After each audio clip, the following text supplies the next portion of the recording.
the inkling of a root. And that's what I'm here to talk about you today. I think you are going to learn some things in these days, a couple days that you guys are together. You're going to hear some really educated people that are going to teach you some really good things, some alternative things, the things that we all need to know about that are just absolutely perfect. I'm not educated. I can't talk to you about those kind of things. I am educated only by life, and that's kind of what I want to talk to you guys about today. Because I think the crop that I'm going to try to teach you to harvest today can be used no matter what part of agriculture you are in. So let me ask a question of you guys out there. How many of you guys grew up in agriculture of this crop? Heavens to this. Okay, that's exactly. So that helps me because when you roll your eyes at me, I know that you pretend that you're my husband when we first got married, because that is how you're going to feel when I talk to you about this stuff. Greg and I met and were high school sweethearts. I grew up in the metropolis of Lingle. Greg, north of Torrington. We actually live in the home where Greg grew up, so you know how far Greg has traveled in his lifetime. When we started dating, it was uncommon for Lingle girls to date Torrington guys. Lingle people looked at you like, what's the matter with Armin? You know, that kind of thing. Well, no, I went across the line, 10 miles across the line. But what really drew us together, praise God for 4-H, because Greg and I really met in 4-H. Now, you're going to look at me and you're not going to believe me when I tell you this, but when Greg and I were in 4-H together, we were, are you ready? Cloggers. Cloggers. Now, I naturally was not a clogger, but I became a clogger because I was infatuated with a cowboy that wore brown polyester bell bottoms with his cowboy boots. Now, you tell me what is not to love about somebody like that. And I was so attracted to Greg. And actually, in a job interview that I had several years ago, my first job interview, because of a drought, I had to leave the ranch and go to work. And they said to me, I understand that you have some experience with 4-H. And as nervous as I was, I know you will not probably totally understand this, I said to them in this job interview, I said, oh yes, I had my first kiss behind the hog barn at Torrington at the Goshen County Fair. But it wasn't my husband, it was Tom Wilson. He lived in Morrill, and I went on through this whole thing. And then as I figured out what I had this whole county commissioner group sitting there, and the look on their faces, and I said, oh yes, and I was a 10-year member as well. So I finally got around to it. Man, so 4-H is near and dear to my heart. I had no agriculture background, other than my dad at the time, for years and years and years, worked at Rose Brothers Implement in Lingle. And in the heyday of Rose Brothers Implement, farmers would come from all over the United States, and they would fly in on their little bitty airplanes up on Cemetery Hill in Lingle, which our house could see. I would get in a vehicle, I would go pick up these guys, take them down to Rose Brothers, pick up their parts, take them back, and they would fly off to parts unknown. That is my agriculture background. I knew from my dad's work that certain times of the year were busy and certain times of the year weren't. I knew that in the summer I needed to help my dad at night because he needed me to shag parts when his shipments would come in, and I would write them on the cards because that was prior to the days of computers and those kind of things, and that was my involvement in agriculture. And then I married the man in the brown polyester pants. June 11th, 1977, picture my dad in a pale green leisure suit. That was the day the adventure began. And I moved a block off of Main Street, where I had lived my whole entire life, to 25 miles north of Torrington, 2¼ east, which if your brain's going like this, you're saying, man, you live really close to the Nebraska county line. You're exactly right, we do. We fight fire in their sandhills pretty frequently, so that's as close as we are there. And I tell people this, I thought I had died and not gone to heaven. The reality of agriculture and a non-agriculture person, it didn't take me but about a month for me to figure out I am a duck in a pond of dirty water. And that is no kidding. I lived in a home where I called it, we had a revolving door. My parents were people that had people in for coffee continually, every day, practically. Somebody was coming through our door to visit. And here I am, and I can see out there a long ways. And there's not very many people out there. It would be hard for you to understand that I'm a social person. And I like to talk. And part of the reason I married Greg is because he doesn't use much airspace. I do not have to fight with him over airspace. You know, I told him a while back, I said, Greg, I said, words are not like Weight Watchers points. You don't only get 25 a day. You get to use as many as you want. I thought that was encouragement for him. And this is what he said to me.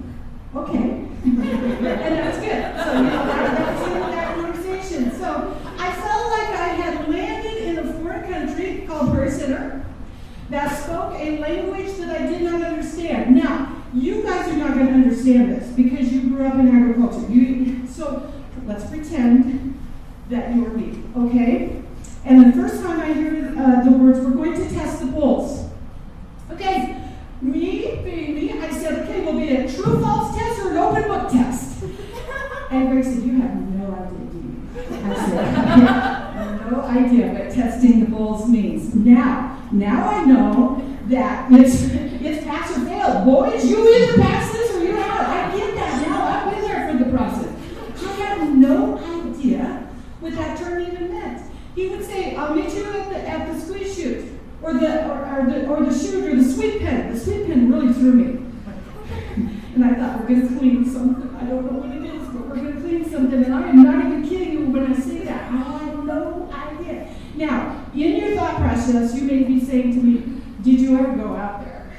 Well, not that much. When we were dating, it didn't matter. I was in love with the man. I didn't care what he did.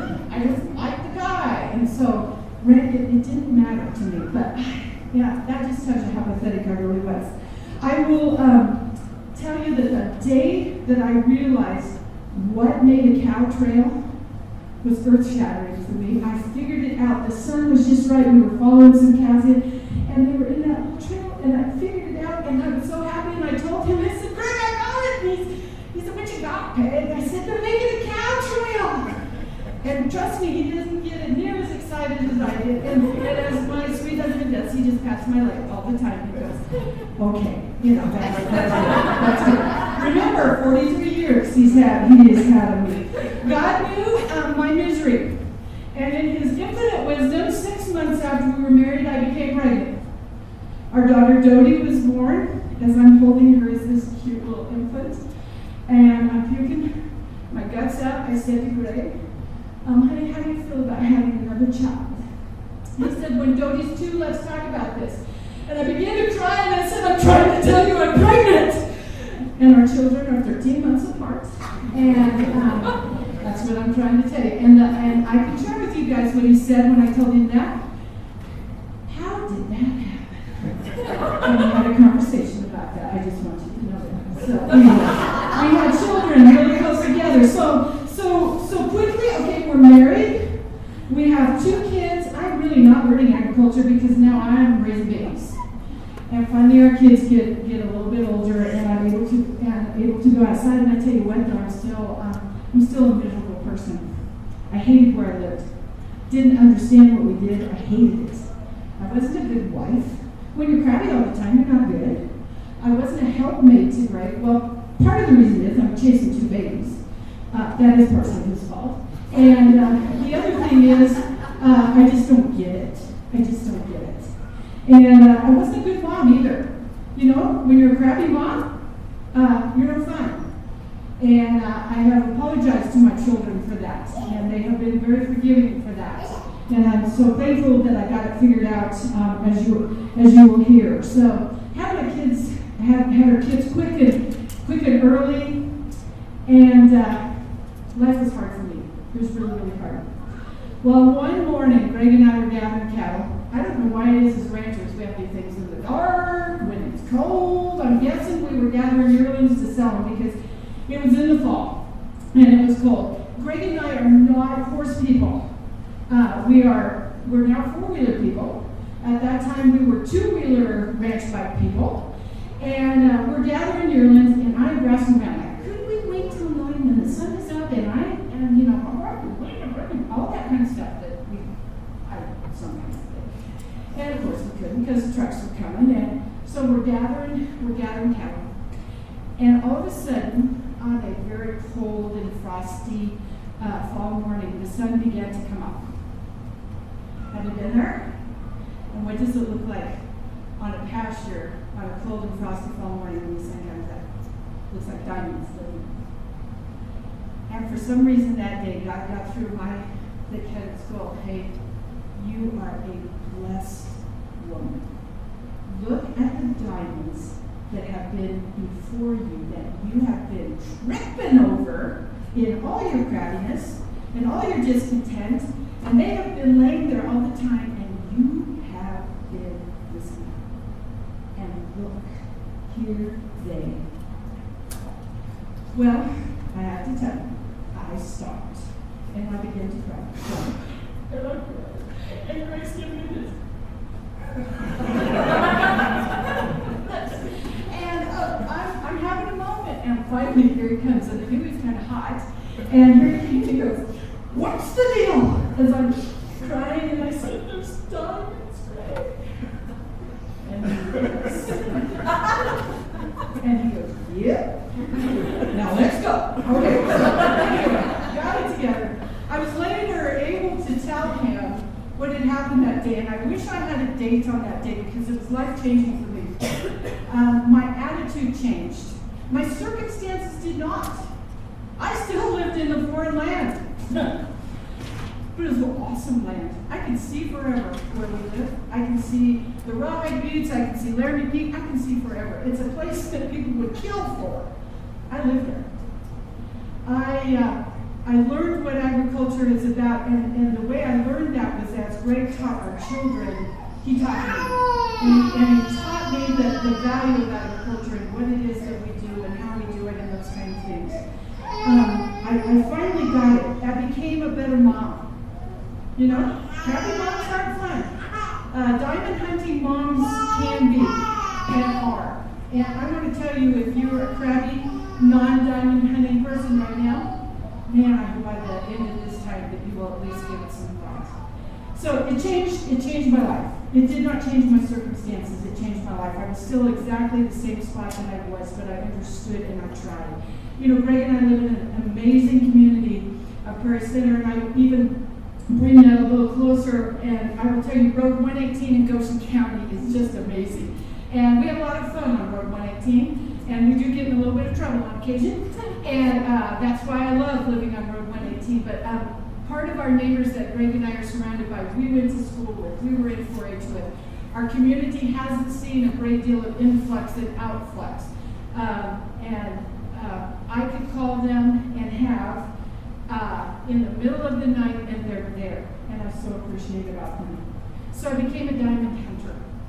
You see, I think if we can start mining some diamonds, I don't care what crop you produce or how you market it, if you pack it around whatever that is, it can make it amazing. It can make it amazing. We're going to keep talking about that. Let me give you some ideas of what a diamond might look like. Now, in the early days, Greg and I, we had a barn, and it had a homemade head catch a shoot type of thing.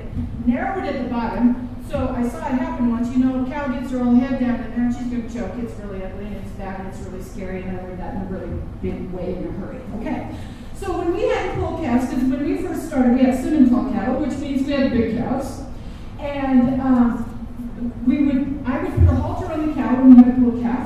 We would have her caught, you know, have a halter here, and then Greg did this amazing thing with the rope. I don't know what it was, it went over, under her, around her belly, and then we would let her loose, so she's caught by the halter, and he would pull on this rope until she fell. It kind of paralyzed her in the back end. I know it's amazing. If you ever want to talk to him about that, he can tell you what that is about.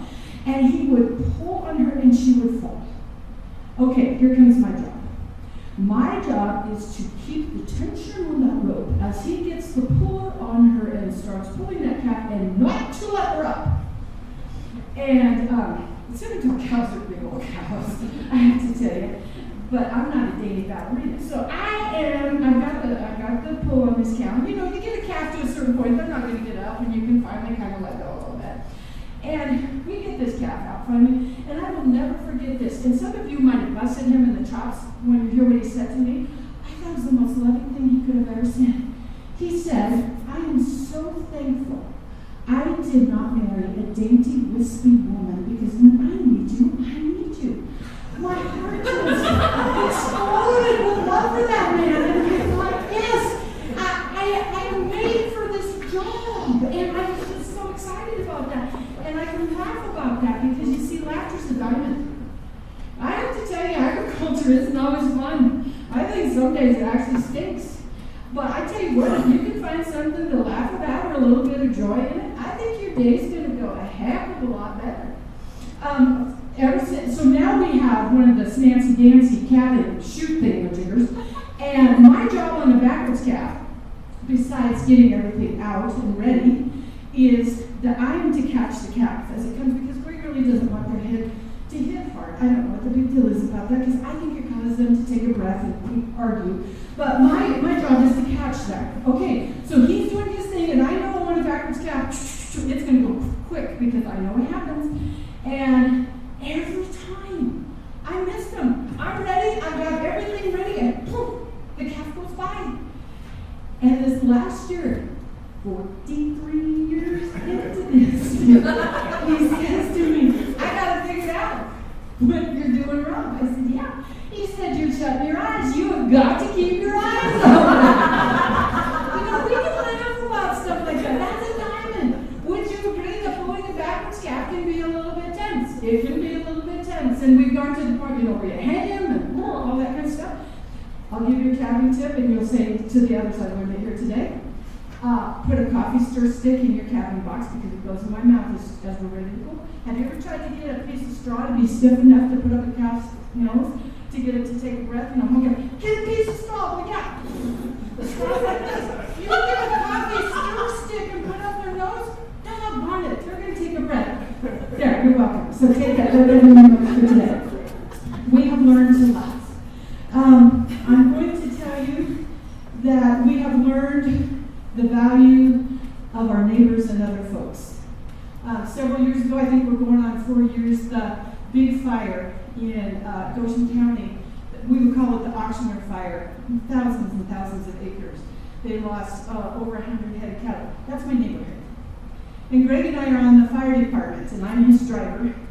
And we were on that fire, and I think those of us in our neighborhood, I don't think there's one of them that day that would tell you that we didn't feel like we faced our mortality that day, the end of our life that day. We've never fought fire like it before, and I pray to God we never do again. Cattle were lost, homes were not very, very close. Lives were not very, very close. Our friend Rodney had his leg amputated a year ago after fighting infection from being airlifted from that fire. He fought it for a long, long time. He did lose his life. He lost a limb. We're glad to have him.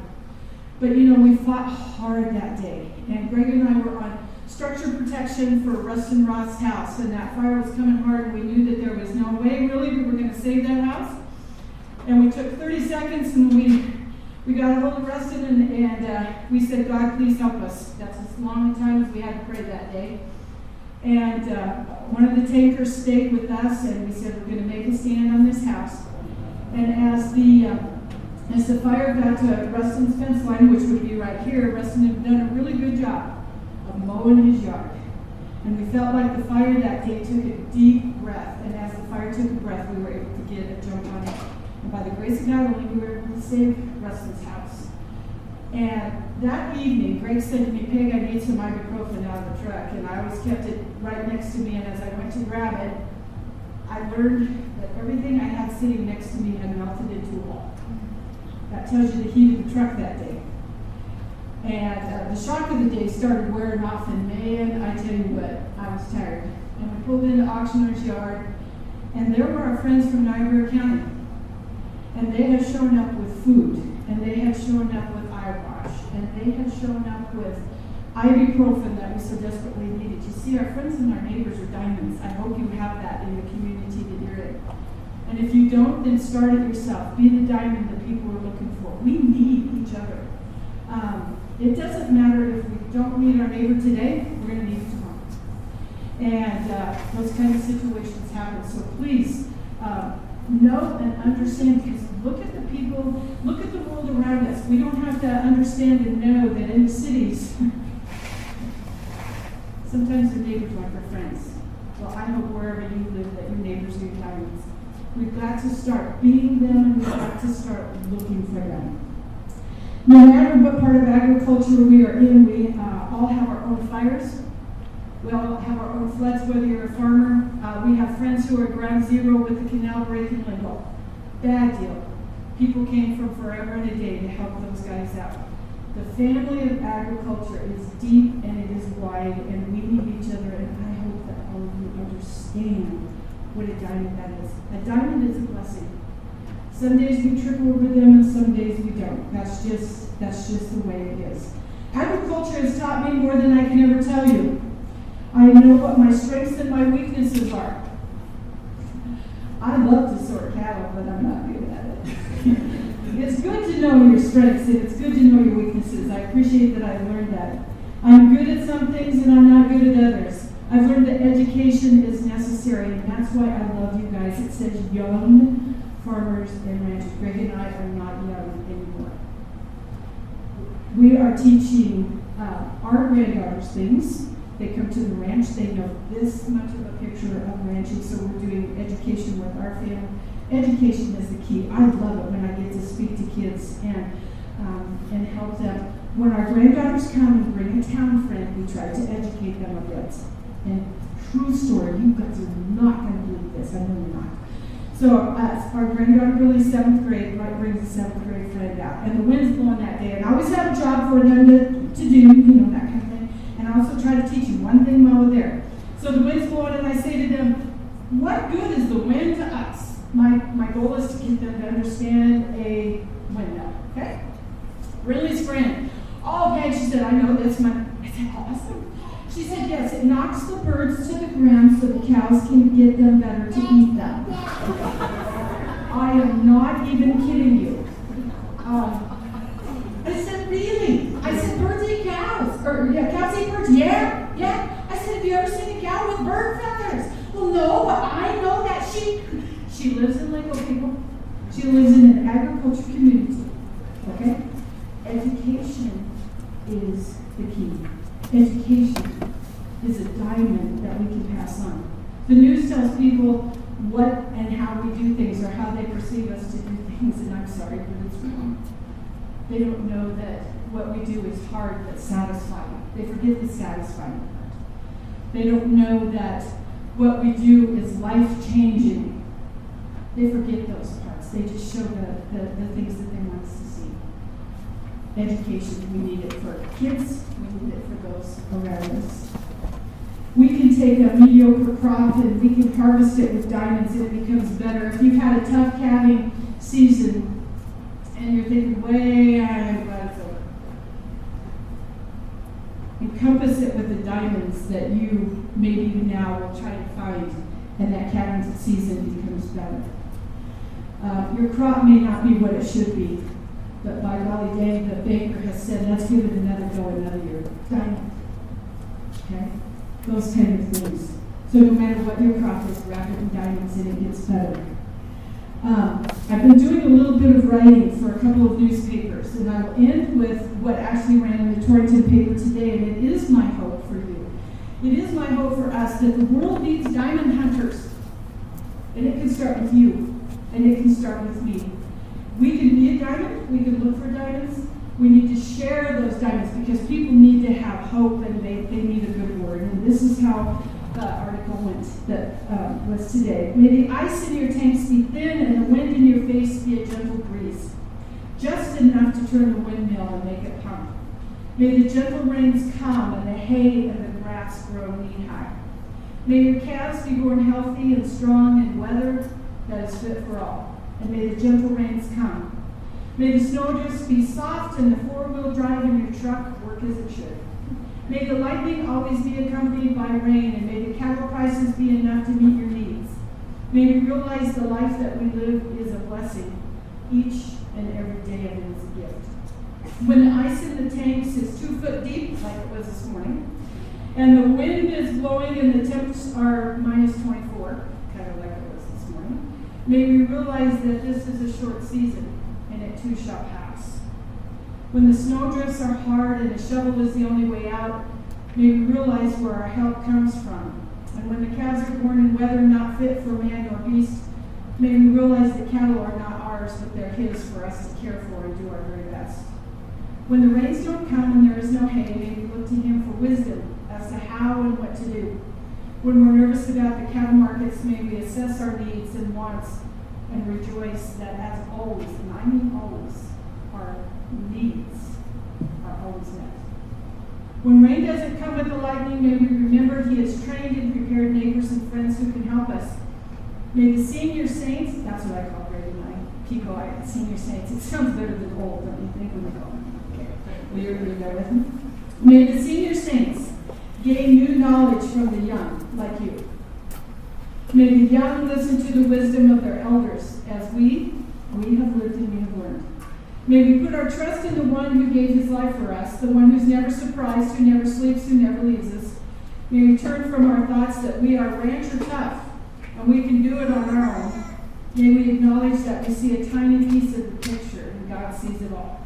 May we start each day with a prayer on our lips that says, God help us. Thus to all of you, young farmers and ranchers, as you begin and do what you do, my prayer is that you don't wait until you're a senior saint to be a diamond hunter.